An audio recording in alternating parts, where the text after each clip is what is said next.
Racontez-moi votre histoire. Sur Radio CHU. Racontez-moi votre histoire. L'émission où les enfants interviewent les plus grands. Racontez-moi votre histoire. Bonjour et bienvenue dans votre émission sur Radio CHU, votre émission qui s'appelle Racontez-moi votre histoire. Et cette émission se passe dans l'hôpital des enfants et surtout avec les enfants. Les enfants, le temps d'une émission, deviennent des journalistes et questionnent mon invité du jour. Et aujourd'hui, nous avons un monsieur très important qui va nous régaler, qui s'appelle... Florian Sainvé. Bonjour Florian. Bonjour Chantal. Que fais-tu ? Alors je suis magicien professionnel.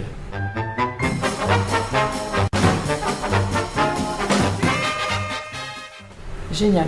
Tu vas répondre aux questions des enfants après et des parents en même temps. Ouais.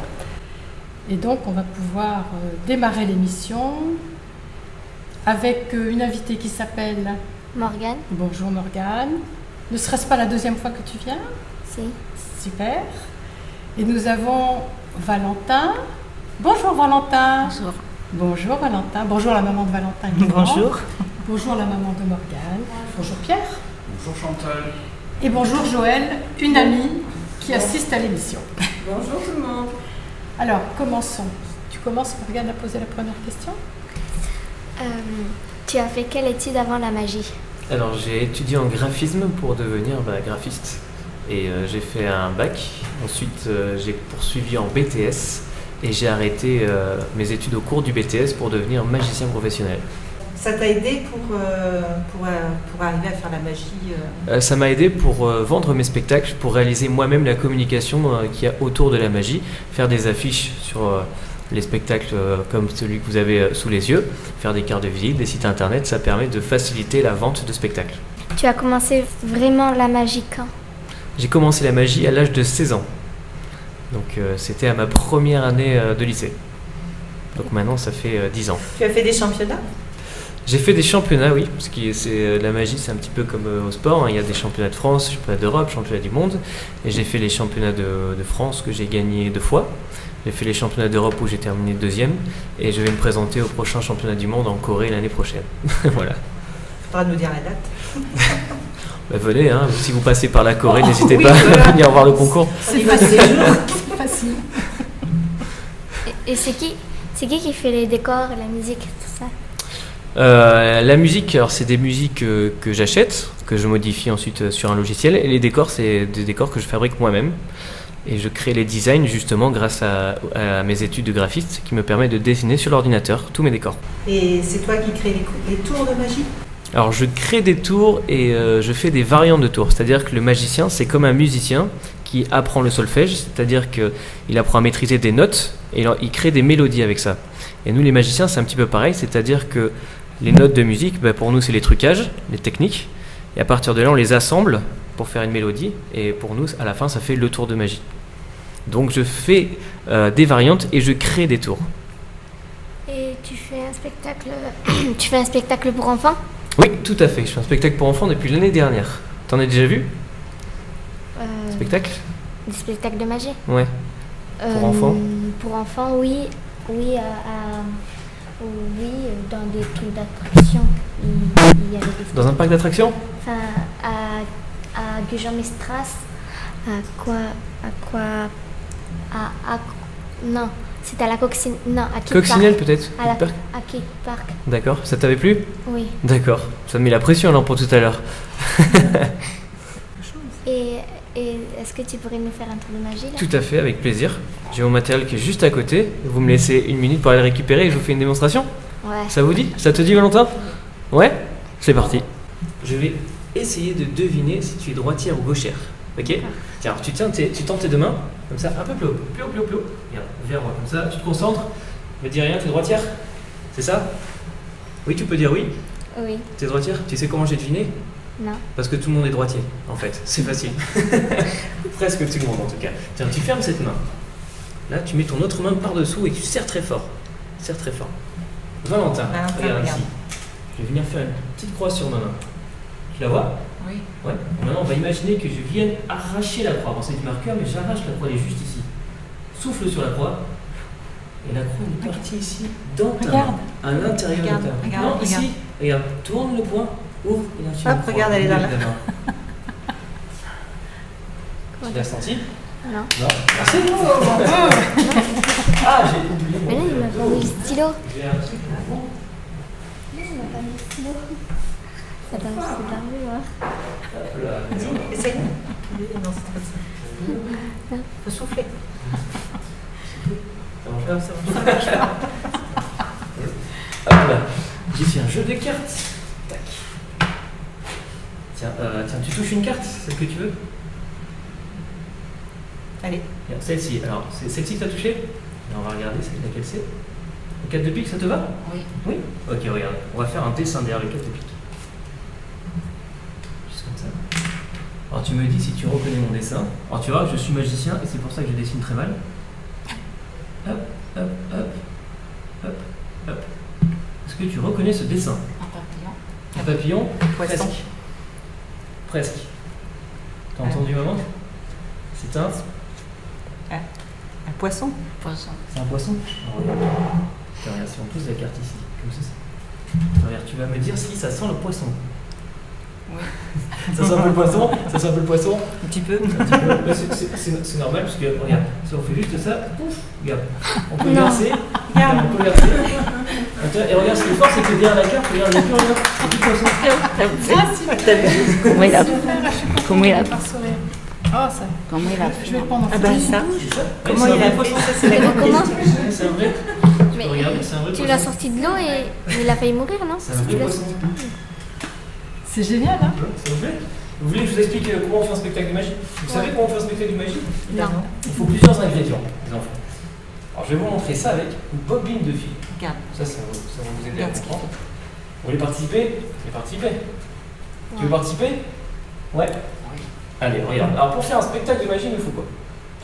Il nous faut déjà, vous, les enfants, il nous faut le public. Tiens, tu peux regarder? Ça c'est le public. Tiens, tu peux prendre le fil. Hop, voilà. Il nous faut aussi Le fil, il est, le magicien. il est là. Regarde. Ah oui, si on veut le spectacle, il nous Tiens, faut le comme ça. magicien. Tu le tiens comme ça. Il nous faut aussi une salle. Il nous faut une salle. Tiens, je te donne le troisième bout. Et le quatrième bout, c'est les tours de magie. Et on va prendre tous ces ingrédients. Tiens, je reprends ça. Je reprends ici. Hop. Tac, tu me donnes les autres bouts. Alors regarde bien. Je ferme comme ceci tous les ingrédients. Les spectateurs, la salle, le magicien. On va venir coller, regarde bien, on va venir coller la boule juste ici. Et avec tous ces ingrédients, c'est comme ça qu'on peut réaliser, tiens, souffle, un spectacle de magie. Et voilà. Alors ça, il a fait. Comment c'est? Tiens, tu peux garder en souvenir. Merci les enfants. Tu racontes une histoire dans ton spectacle d'enfant? Tout à fait, c'est une histoire sous forme de conte pour enfants, où il y a un jeune garçon qui vit dans une vieille maison en bois, et un soir, alors qu'il y a beaucoup d'orage, ça frappe à sa porte, et quand il ouvre, il y a une énorme malle en bois. Il la fait rentrer chez lui, et quand il ouvre, en fait, il y a une souris magique qui en sort, et qui vient l'embêter pour venir lui prêter ses pouvoirs magiques, mais je peux pas en dire plus, parce qu'il faudrait voir le spectacle pour savoir ce qui se passe. Il dure combien de temps? C'est un spectacle qui dure 1 heure. Voilà. Tu as mis combien de temps pour le créer? J'ai mis environ 6 mois pour créer ce spectacle, sachant que le spectacle, je le crée grâce à tout ce que j'ai accumulé pendant mes 10 années de magie. Le spectacle, ça te plaît vraiment? Il n'y a pas un moment où tu te dis oh, j'aurais dû faire ça en fait. J'avais pas découvert ça, mais en fait j'aurais dû faire ça. Si, tout à fait, tout à fait. Mais la première fois que j'ai fait mon spectacle avec des enfants, je me suis couché sur le canapé, puisque sur la scène il y a un canapé. Je me suis couché dessus et je me suis mis à ronfler. Ça fait partie du spectacle. Et je m'y attendais pas, mais les enfants ont explosé de rire quand je me suis mis à ronfler. Ils ont entendu un peu un truc comme ça, et ça les a fait mourir de rire. Et du coup, moi je m'y attendais pas, et j'entendais plus la musique, et même moi j'avais envie de rigoler sur le canapé parce que c'était une surprise pour moi. Et à la suite de ça, j'ai compris à quoi réagissaient les enfants, et ça m'a permis de créer des nouveaux gags et de nouvelles situations marrantes pour les enfants. Ouais, au fur et à mesure, en fonction des réactions. Voilà, exactement. Est-ce que tu fais participer les enfants dans ton spectacle? Oui, je fais participer 2 fois les enfants. Le premier, il vient m'aider parce qu'il y a la souris qui nous pose un challenge et elle m'accorde l'aide d'un enfant. Donc je propose à un enfant de venir m'aider pour faire ce challenge. Donc la plupart des fois ça réussit, mais comme les challenges, ça peut rater, on ne sait jamais. Et le deuxième, je fais venir un autre enfant qui m'aide à faire léviter une table au-dessus de la scène. Où il tient la nappe et la table s'envole tout autour de la scène. Voilà. Et qu'est-ce qui t'a poussé à faire la magie? Qu'est-ce qui m'a poussé? C'est une excellente question. La magie, tu sais, c'est comme quand on aime des choses dans la vie, des fois on ne peut pas l'expliquer, on aime ça, on a envie de faire des choses, et moi c'est la magie, ça me fascine depuis ton âge, même encore plus jeune. Et voilà, c'est quelque chose auquel je pense tout le temps, c'est quelque chose que j'ai tout le temps envie de faire. C'est ça qui fait qu'aujourd'hui je suis magicien. Depuis tout petit, t'as voulu faire ça? Pas depuis tout petit, je suis fasciné par la magie, j'adore ça. Mais en tant que spectateur, je regardais juste. Et un jour, je me suis dit, pourquoi pas moi? Pourquoi je tenterais pas de l'aventure? Et j'ai jamais arrêté. D'accord. Quel style de magie tu fais en général en dehors des enfants? Alors, je fais beaucoup de manipulation d'objets. C'est-à-dire que je m'entraîne comme un jongleur qui, lui, va faire passer des balles d'une main à l'autre. Moi, je vais faire ça avec des cartes, que je vais faire disparaître, apparaître, etc. Ce qui est marrant, c'est le lien entre le jongleur et le magicien, c'est que le jongleur est applaudi pour la technique qu'il montre, alors que le magicien est applaudi pour la technique qu'il cache. Puisque nous, on ne doit pas avoir de technique, on doit avoir juste les effets magiques. C'est ça qui est drôle. Et donc, c'est un petit peu le même travail, c'est de la manipulation. Tu montres des tours à d'autres magiciens ou tu les gardes que pour toi? Alors, il y a des échanges de tours entre magiciens. Il y a même il y a une fédération de magie où on se réunit tous les ans autour d'un congrès de magie. D'ailleurs, cette année, c'est à Saint-Malo. Et donc, il y a des conférences où un magicien va exposer ses idées, des choses qu'il a créées, des théories, des points de vue.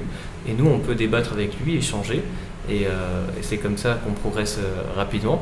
Après, on n'est pas obligé, si on veut garder pour soi, on a le droit, mais c'est quand même mieux de partager, ça permet à tous d'avancer et d'améliorer la magie qui existe déjà. Et tu les fais où des spectacles pour tout le monde? Les spectacles pour tout le monde, j'en fais un petit peu partout en France, en dehors de la France aussi. Tu vois, dans 2 semaines, je serai en Espagne pour un congrès international, donc là, n'importe qui veut y aller peut y aller. Ça fait un peu loin. Sinon, je joue au cabaret L'Ange Bleu. Je ne sais pas si tu connais de nom. Non. C'est un très grand cabaret sur la région. Donc, j'y joue régulièrement. Et il y a aussi des festivals. Le 25 septembre. C'est bien ça? C'est pas le 25 ou 23? 23. 23 septembre. Bien. Et il y a aussi des festivals qu'il y a dans la région et dans la France. Il faut taper juste Festival de magie sur Internet et on peut facilement trouver des spectacles où je suis sur certains, pas tous, mais sur certains. Un autre petit tour? Un autre? Allez. Ouais. Je mets mon téléphone ici. Alors comme vous savez que sur les téléphones il y a les caméras, je mets une feuille par-dessus. Comme ça le téléphone il voit rien. D'accord? Ça marche? Ok. Tu connais ça, c'est les jeux de cartes, tu connais, Ouais? Regarde. Je vais te proposer de choisir une carte. Alors pour ça, je vais faire comme ça. Et tu me dis stop quand tu veux. D'accord? Vas-y. Dis stop. On refait, vas-y. T'es prêt? Attention, quand tu veux. Vas-y. Dis stop. Stop. Ok. Tiens, tu prends ta carte, tu la regardes, tu la montres à tout le monde, je me tourne. Faut essayer de la retenir. C'est bon? Tu la caches. Dès que vous l'avez vu, je la cache. Ça y est. C'est bon, je peux le tourner? Tu l'as retenue? Ouais. Ok. Tiens, vas-y. Pose la carte ici. On va voir. Regarde bien. Je vais venir couper le jeu. Je vais mélanger les cartes. Regardez bien les enfants, je vous montre les mélanges. Comme ceci. Et on peut faire comme ça aussi. Là, on peut faire ça aussi. C'est l'aération du jeu. C'est chouette, Mais c'est pas moi qui vais retrouver la carte. C'est pas moi, regardez bien. Regardez les enfants. On va déverrouiller. Vous voyez? Il y a une carte ici. Génial. Vous voyez? Tu vois? Regarde. C'est bien celle-ci. Ah oui, Celle-ci. c'est bien celle-ci. Ouais. Regardez les enfants. C'est pas trompé. Si on a un doute, on peut venir faire. Regarde, Valentin. Regarde. Juste faire comme ceci. On peut faire sortir les cartes. Ouais. Elle Comment elle a fait? Est-ce que la magie, t'as découvert la magie parce qu'il y a un membre de ta famille qui aimait la magie et du coup tu t'es inspiré ou comment t'as découvert la magie? Je suis le premier c'est une très bonne question. Je suis le premier de la famille à faire de la magie, pratiquer ça et être passionné par ça. Je suis le premier. Peut-être que mes enfants feront de la magie plus tard, mais pour l'instant, je suis le premier de la génération et j'aime bien. Je trouve ça chouette. Vous voulez un dernier tour? Allez, J'en fais un Oui, dernier oui. Valentin, dernier tour. Parce que je comptais vous expliquer un petit truc. Vous savez, le principal truc des magiciens, vous savez ce que c'est? Tu sais ce que c'est? Non. Non? Principal truc, Valentin. T'as une idée? Non, tu sais pas? Tu veux que je t'explique? C'est de ne pas le dire. De quoi? C'est de ne pas révéler. Le principal truc des magiciens, Valentin, c'est de quand on parle. Quand on parle, vous nous regardez parler. Et vous ne regardez pas le jeu de cartes. C'est ce qu'on appelle le détournement d'attention. Alors pour éviter de faire ce détournement d'attention, et que vous regardez mon visage ou le jeu, il faudrait que je parle comme ça. Ah, enfin, Pas facile. enfin,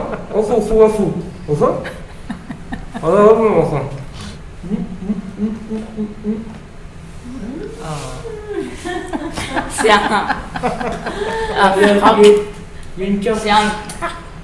Comment on dit Il y a une carte tout à l'heure, je regarde. Le bruit. Valentin, tu te souviens de la carte de tout à l'heure? C'était Ah, celle-ci. C'est en 3. C'est le 3 à toi de tout à l'heure? Tu te souviens? Eh oui. C'est bien ça? La baffe, c'est cadeau. C'est un cœur. Oui, C'est un un cœur. 2. 3. Et voilà. Bravo Valentin. Ça t'arrive à avoir pas beaucoup de public quand tu fais un spectacle? Comme aujourd'hui. C'est une bonne question. Alors, souvent, les spectacles, ce qu'on appelle à guichet, c'est-à-dire où les gens payent pour venir voir, c'est un risque d'avoir peu de monde. Parce que si les gens n'ont pas envie, ils vont pas se déplacer, donc il peut y avoir peu de monde. Dans mon cas, j'ai la chance de faire des festivals qui sont répétés chaque année, où il y a toujours du monde. Et ça arrive de faire des spectacles où il n'y a pas beaucoup de monde comme aujourd'hui, ou des fois même je vais en restaurant, et je passe de table en table, où ils sont que 2, ou 1, ça dépend. Donc c'est très convivial, mais on fait de la magie comme ce que je fais avec vous, à quelques centimètres, et puis je fais sortir un poisson, comme ça si le monsieur il a encore faim, il peut manger le poisson à la fin du repas. On l'envoie en cuisine. Voilà, on l'envoie en cuisine, si c'est un restaurant japonais c'est impeccable. Voilà. Est-ce que le spectacle L'incroyable souris magique va se jouer plusieurs fois dans la région? Oui, il va se jouer plusieurs fois à la fin de l'année. Alors ce sont malheureusement des dates privées, c'est-à-dire que ce sont des entreprises qui achètent le spectacle pour les enfants des salariés. Il y aura sûrement l'année prochaine des dates publiques. Donc d'ici là, surveillez Internet. Si vous voyez L'incroyable souris magique, vous saurez que je serai en train de faire l'idiot sur scène dans une vieille maison en bois. De tous. Exactement. À quel âge t'as fini tes études? J'ai arrêté mes études à l'âge de 10, alors que je ne dis pas de bêtises. J'avais... ouais, c'est compliqué. J'avais 20 ans. J'ai arrêté mes études à 20 ans. L'âge de mes 20 ans. T'as trouvé ça long ou pas? Les études? Ouais. C'est une question intéressante. Tu n'es qu'en 6ème, hein Non, j'ai pas trouvé ça long parce que je faisais des études de graphisme. Donc tu vois, c'est faire ce genre d'image sur ordinateur. Et j'étais passionné par mes études. Donc c'était pas dur. Au contraire, j'avais envie de rester pour apprendre. Mais j'avais une autre passion à côté qui était la magie et c'est pour ça que j'ai arrêté. Sinon, j'aurais continué. Auprès des entreprises, je pense que tu es sollicité davantage au moment des fêtes de Noël, par exemple, parce que dans les entreprises, on fait appel aux magiciens. Tout à fait. Les entreprises au moment de Noël, comme les mariages au moment de l'été, où les magiciens sont énormément sollicités. Exact. Donc oui, effectivement, les entreprises, c'est une grosse part des clients, et notamment en décembre, grâce aux arbres de Noël, il y a énormément de demandes. Donc c'est vrai que pour nous, magiciens, c'est une chouette période. Même si cette année, d'habitude, je fais plein d'arbres de Noël en fin d'année, et cette année, c'est assez exceptionnel parce que je pars à Washington pendant un mois, jouer tous les jours dans un opéra house de 3000 places. Et c'est un contrat que j'ai eu suite à un concours international où la production m'a repéré. Et ça tombe cette année en décembre. Donc malheureusement, je serai jusqu'au 9 décembre en tout cas. Après le 9 décembre, je serai plus sur les scènes françaises. Malheureusement pour les gens qui m'avaient déjà engagé, j'ai dû me faire remplacer parce que j'avais déjà des dates. Et heureusement pour moi parce que je suis vraiment content et je m'étais toujours dit que le jour où j'irai aux États-Unis ce sera pour aller sur scène, donc Voilà, c'est c'est arrivé. le cas, donc c'est un rêve qui se réalise. Un beau challenge. Ouais, c'est ça. Comment était venue l'idée de l'incroyable souris magique et surtout l'histoire? Comment était venue l'idée? Alors l'histoire ça m'est pas venu tout de suite. En fait je savais, tu vois le décor qu'il y a sur la feuille, je savais déjà que ce serait un jeune garçon qui serait dans une vieille maison en bois et qui se laisserait un petit peu aller. Tu vois, il est en pyjama, il est tranquille ce garçon. Et l'idée c'est qu'il y ait un esprit magique qui vienne le réveiller, l'embêter et qui vienne lui donner ses pouvoirs magiques. Et quand j'ai démarré le spectacle, je voulais que ce soit une voix chaude, une voix d'homme, qui vienne faire un petit peu l'esprit du salon. Mais le problème c'est que ça fait vite peur. On entend une voix d'un esprit, une voix grave, ça peut faire vite peur. Et donc comme j'enregistre ma propre voix, je me suis amusé à faire des effets. Et à un moment, j'ai fait un effet qui a donné une voix très aiguë, une voix de souris magique. Et c'est à la suite de ça que je me suis dit, voilà, ça va être une souris. Et les enfants connaissent cette voix aiguë de souris. On l'entend dans les dessins animés, on l'entend dans plein de choses. Et je me suis dit, c'est ça l'idée. Ça fait pas peur. Une petite voix aiguë, toute mignonne. Eh bien, notre émission se termine. C'est dommage, hein. Eh bien, je commence par remercier mes deux journalistes. Merci Morgane. De rien. Merci Valentin. Ton grand sourire me suffit.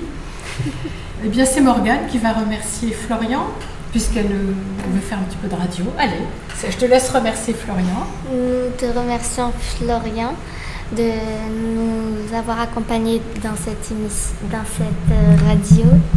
Eh bien, merci à toi aussi Morgane, merci à Valentin pour votre participation et merci à Chantal pour l'invitation. Et moi, je remercie tout le monde d'être là, d'être venu. Merci Pierre pour l'enregistrement. Merci Joël. Merci la maman de Valentin. Merci la maman de Morgane. Et essentiellement, merci Florian d'être venu jusqu'à nous gentiment. Avec grand plaisir. Et tu nous as fait un grand plaisir. Merci beaucoup. Merci. Au revoir, petits amis. Au revoir. Au revoir.